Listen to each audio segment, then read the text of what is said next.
wabarakatuh.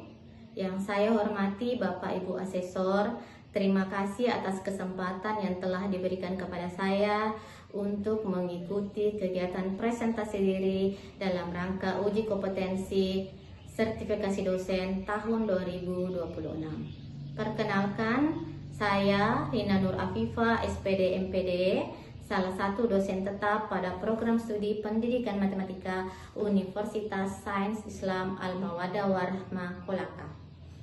Pada kesempatan kali ini saya akan memaparkan salah satu mata kuliah yang saya ampuh, yaitu mata kuliah Statistika, merupakan salah satu mata kuliah wajib Universitas Sains Islam Al-Mawaddah Warahmah Kolaka dengan bobot SKS 2 SKS. Dalam mengajarkan mata kuliah ini, saya mengajarkannya selama 16 kali pertemuan. 14 pertemuan diantaranya adalah teori dan praktek. Kemudian 2 diantaranya adalah ujian tengah semester dan ujian akhir semester. Adapun capaian pembelajaran lulusan pada mata kuliah ini ada 4 dan telah tertuang di dalam RPS. Yang pertama, menunjukkan sikap religius, beretika, bertanggung jawab, disiplin, serta menjunjung tinggi nilai-nilai akademik dalam melaksanakan tugas sebagai calon pendidik matematika. Yang kedua, menguasai konsep, prinsip, prosedur, dan aplikasi matematika serta statistika sebagai dasar pembelajaran, penelitian, dan pemecahan masalah. Kemudian yang ketiga, mahasiswa mampu berpikir logis, kritis, sistematis, kreatif, dan mengambil keputusan berdasarkan analisis data secara ilmiah. Capaian pembelajaran lulusan yang keempat, mahasiswa mampu menerapkan konsep statistika untuk mengolah, menganalisis, menginterpretasikan data pendidikan dan data penelitian dengan memanfaatkan teknologi informasi. Nah, capaian pembelajaran mata kuliah statistika ini ada 5 yang telah tertuang di dalam RPS. Yang pertama, mahasiswa mampu menjelaskan konsep dasar statistika, populasi, sampel, variabel, dan skala pengukuran data. Kemudian CPMK yang kedua, mahasiswa mampu menentukan teknik sampling sesuai dengan karakteristik penelitian. CPMK yang ketiga, mahasiswa mampu menyajikan data baik dalam bentuk tabel, distribusi frekuensi, grafik, diagram, dan mahasiswa mampu untuk mendeskripsikannya. Capaian pembelajaran mata kuliah yang keempat, mahasiswa mampu menghitung ukuran pemusatan data dan ukuran penyebaran data. Kemudian, capaian pembelajaran mata kuliah yang terakhir adalah mampu mengolah, menganalisis data, serta menyajikan hasil analisis data menggunakan aplikasi Microsoft Excel maupun aplikasi SPSS secara sistematis dan bertanggung jawab. 3 komponen utama dalam pembelajaran. Yang pertama yaitu delivery, kedua interaction, dan yang ketiga assessment. Dalam delivery, saya mengajarkan mata kuliah statistika dengan memberikan materi ajar baik berupa modul ajar, buku ajar, LKPD maupun RPS, dan dapat diunduh secara langsung oleh mahasiswa dalam aplikasi e-learning kami pada Usimar. Kemudian kami mengajarkannya dengan interaksi secara langsung, tatap muka untuk mendukung pemahaman mahasiswa. Dalam melakukan pengajaran, kami mulai pembelajaran dengan mulai menyapa mahasiswa, kemudian setelah itu melakukan apersepsi, antaranya mengingatkan mahasiswa tentang mata pelajaran yang telah dipelajari terlebih dahulu dan atau menggali kemampuan awal mahasiswa. Kemudian menyampaikan tujuan dari pembelajaran atau kompetensi inti dari materi ajar, lalu memberi pertanyaan pemantik, kemudian memberikan mahasiswa atau membagi mahasiswa ke dalam beberapa kelompok-kelompok belajar untuk berdiskusi bersama, kemudian mengarahkan mahasiswa untuk melakukan presentasi lalu bersama-sama dengan mahasiswa menyimpulkan materi dan melakukan refleksi. Materi-materi yang saya sampaikan didukung oleh beberapa media pembelajaran, diantaranya video, PowerPoint, Canva, aplikasi Microsoft Excel, dan aplikasi IBM SPSS untuk sebagai media pendukung. Kemudian untuk interaksi pada mata kuliah ini merupakan interaksi dua arah antara dosen dan mahasiswa atau student center learning, berupa diskusi, tanya jawab, kolaborasi, dan refleksi bersama. Untuk asesmen pada mata kuliah ini kami bagi dua. Yang pertama asesmen formatif dan yang kedua adalah asesmen sumatif. Dalam asesmen formatif kami melakukan penilaian proses. Setelah satu materi ajar selesai, kami memberikan tugas baik berupa kuis atau tugas kelompok, tugas individu, atau penilaian sikap dan keterampilan. Untuk asesmen sumatif kami lakukan dengan melakukan ujian tengah semester dan ujian akhir semester. Referensi yang saya gunakan dalam mengajarkan mata kuliah ini antara lain adalah jurnal dan buku hasil karya saya sendiri dan beberapa buku lainnya yang memiliki kebaharuan agar mahasiswa mampu mengikuti perkembangan ilmu statistika terbaru. Berikut adalah video pada mata kuliah statistika, materi ajar populasi dan sampel. Mari kita simak. Terima kasih. Assalamualaikum warahmatullahi wabarakatuh. Assalamualaikum warahmatullahi wabarakatuh. Waalaikumsalam warahmatullahi wabarakatuh.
Kumpulan informasi, Bu.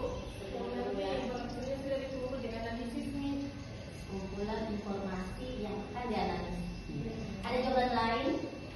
Kumpulan data yang didapatkan dari wawancara, penelitian. Ya, sekumpulan informasi yang diperoleh dari hasil wawancara, hasil apa lagi? Penelitian. Ya, hasil penelitian ya, wawancara atau hasil observasi, hasil pemberian angket ya. Apa itu data? Data adalah sekumpulan informasi ya, yang berupa fakta untuk penelitian.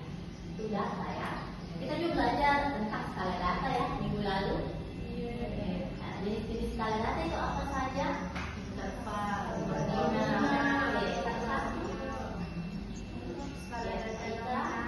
Ada skala data nominal, ada skala data ordinal. Kemudian apa lagi? Interval, ada skala data interval, dan ada skala data rasio.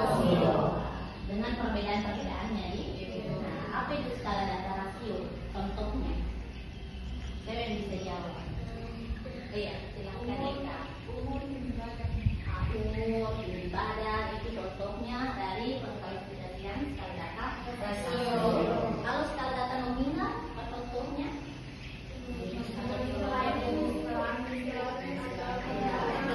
Kelamin, agama, di mana angka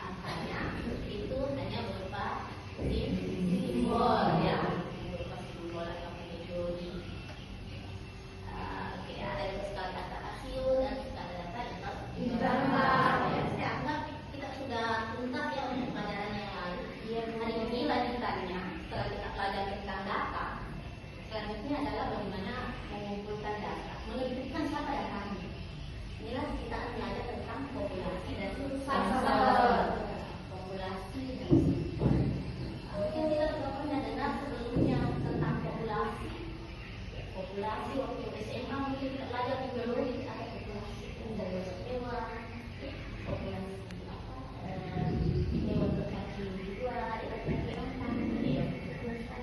Sampel di bahasa Inggris itu kita sering dengar sampel dalam bahasa Inggris. Contoh ya, sampel ya, percobaan. Nah, kita akan belajar populasi dan sampel. Nah,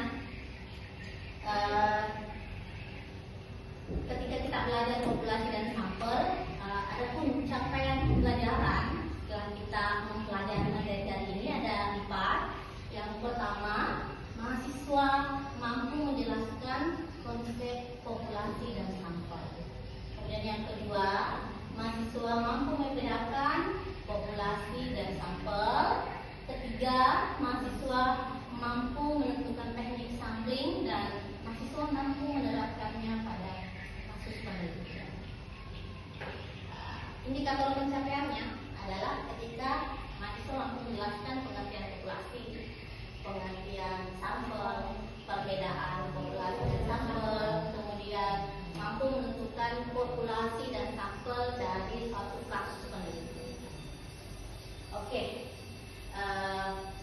Ya, mengenai populasi dan sampel, ketika kita mencari data, kasusnya seperti ini. Ketika seseorang atau sekelompok orang ingin mengetahui tingkat kepuasan terhadap pembelajaran di Indonesia, apakah peneliti harus mewawancarai seluruh mahasiswa di Indonesia? Tidak. Tidak ya? Kenapa tidak? Terlalu banyak. Ada berapa jumlah mahasiswa seluruh Indonesia? Ada banyak ya? Ada banyak. Kita harus hitung dulu berapa jumlah universitas, berapa jumlah mahasiswanya dikali, dan berapa banyak waktu yang dibutuhkan untuk mendata, berapa banyak biaya yang dibutuhkan untuk mendata. Banyak sekali ya. Itulah kenapa hari ini kita belajar tentang populasi dan sampel. Bagaimana menentukan siapa populasinya dan sampel. Oke, ini ada studi kasus. Bisa perhatikan di slide di atas. Program studi pendidikan matematika ingin mengetahui tingkat kepuasan mahasiswa terhadap penggunaan Learning Management System (LMS). Ya, seperti SPADA yang kita pakai sekarang ya. Jumlah seluruh mahasiswanya ada 1.200 orang. Karena keterbatasan waktu dan biaya, peneliti hanya akan mewawancarai 300 mahasiswa. Siapa yang menjadi populasi? Seluruh mahasiswa. Siapa yang menjadi populasi? Siapa yang jadi sampelnya? 300 mahasiswa. Kenapa? Mengapa peneliti tidak mengambil seluruh mahasiswa? Karena waktu dan biaya. Apalagi 300 itu sudah bisa mewakili secara keseluruhan. Bagaimana cara meyakinkan bahwa 300 ini mewakili? Ya, oke. Untuk menjawab pertanyaan-pertanyaan itu, sebentar saya akan bagi adik-adik dalam beberapa kelompok ya. Ya, dan masing-masing kelompok akan mendapatkan LKPD untuk dijawab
berdiri.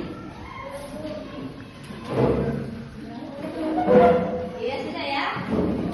Ya, sudah ada petunjuknya di sana. Silakan isi nama anggota kelompoknya. Kemudian dibaca petunjuk pengerjaan.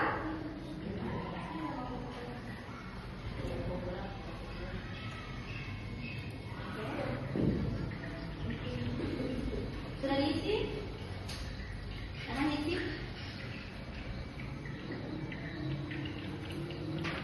Petunjuk pengerjaan yang pertama, bacalah studi kasus dengan cermat, diskusikan bersama anggota kelompok, dan jawablah setiap pertanyaan berdasarkan hasil diskusi.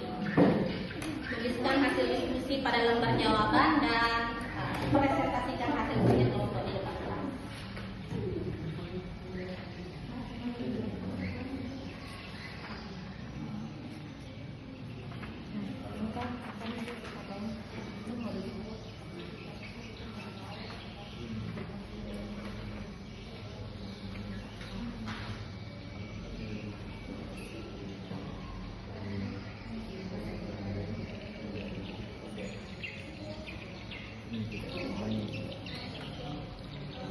Tidak perlu semuanya.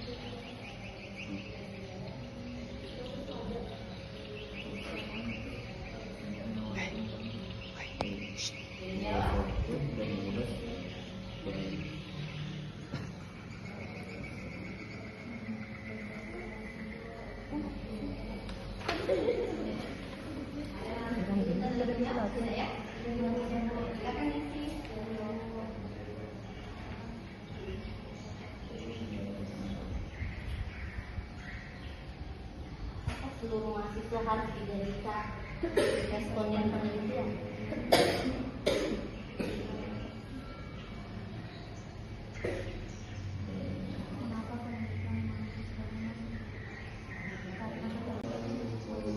Ya, bagaimana ini semua ya? Sudah diisi. Anggota kelompok yang mana dulu yang akan mulai untuk presentasi? Yang mulai dari kelompok 2. Oke, silakan kelompok 2. Ya, sini saja. Jangan berdiri, perkenalkan diri.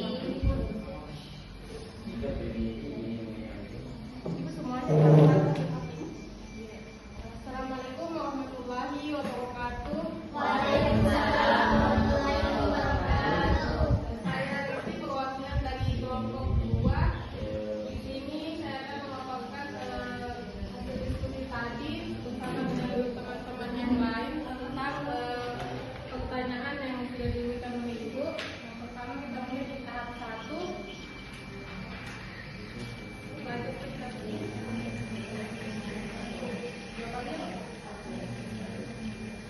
yang pertama itu apakah seluruh mahasiswa harus dijadikan responden penelitian? Dari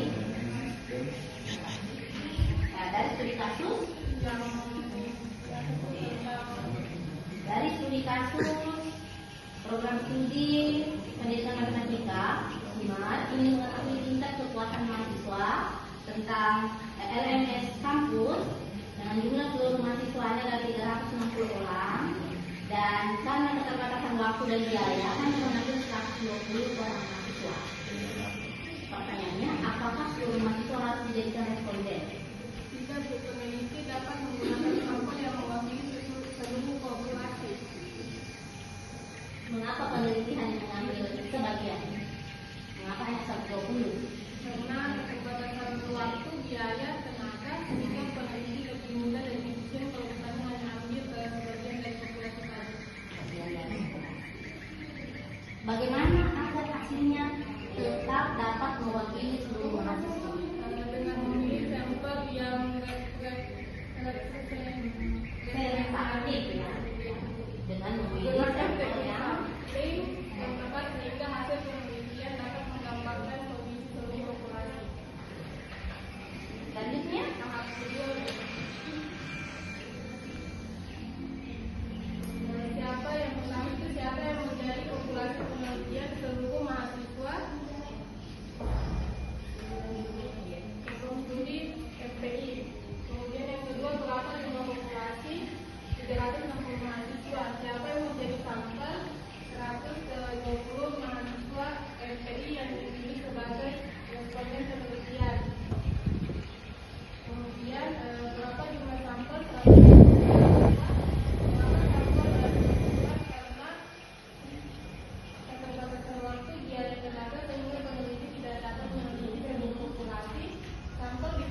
4.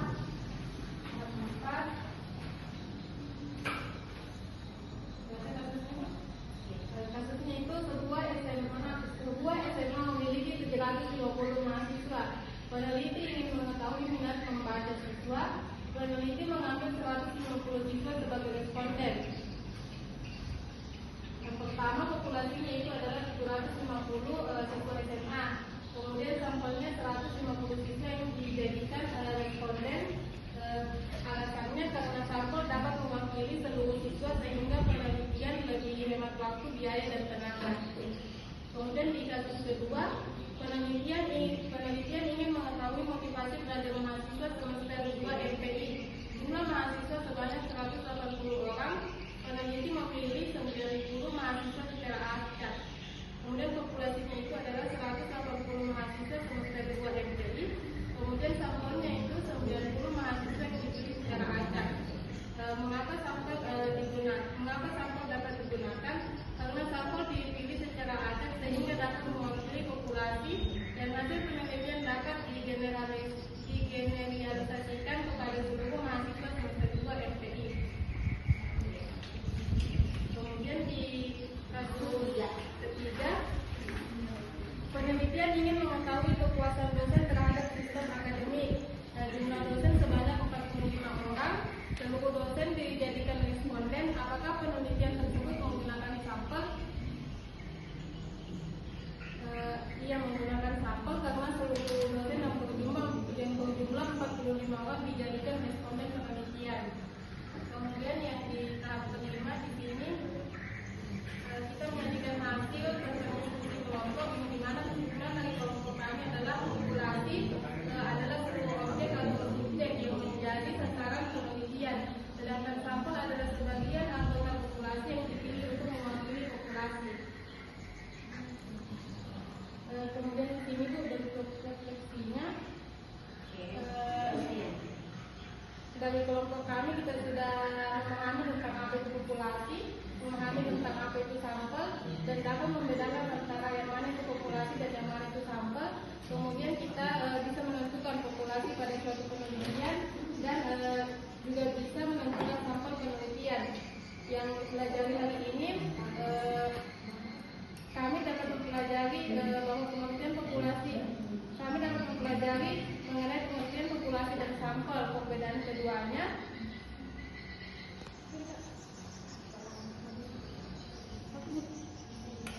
Penelitian serta cara menentukan populasi dan sampel pada suatu kasus. Terima kasih kelompok. Selanjutnya kita dengar dari kelompok 1. Perwakilan kelompok 1. Assalamualaikum warahmatullahi wabarakatuh. Waalaikumsalam warahmatullahi wabarakatuh. Sebelumnya terima kasih atas kesempatan yang diberikan dari kelompok 1. Saya perwakilannya Fatimah Melawati, terus teman saya ada Nur Faida, ada Nadia Ibu Tahudin, ada Anissa Cesalia, dan Nurul Nandayana. Lanjut, kami akan membahas tentang orientasi masalah tahap 1, di mana studi kasus ini itu program studi pendidikan matematika USIMAR ingin mengetahui tingkat kepuasan mahasiswa terhadap penggunaan LMS dalam proses pembelajaran, di mana jumlah keseluruhan mahasiswa itu adalah 360 orang. Kemudian karena keterbatasan waktu dan biaya, peneliti hanya mengambil 120 mahasiswa sebagai responden penelitian. Kemudian penelitian akan dilakukan untuk memperoleh data yang dapat mewakili seluruh mahasiswa pendidikan matematika. Nah, kemudian pertanyaan yang ada di sini yang kami jawab itu, apakah seluruh mahasiswa harus dijadikan responden? Jawaban yang kami diskusikan itu tidak. Kemudian mengapa hanya mengambil sebagian mahasiswa? Karena untuk menghemat yang namanya biaya, kemudian waktu, tenaga, dan sampel yang dari seluruh responden itu sudah diwakili oleh 120 mahasiswa. Kemudian bagaimana agar hasil penelitian tetap dapat mewakili seluruh mahasiswa, yaitu harus diperoleh data yang valid dan diuji reliabilitas datanya. Kemudian tahap kedua dari mengorganisasikan masalah. Diskusi yang kita diskusikan adalah siapa yang menjadi populasi penelitian, seluruh mahasiswa,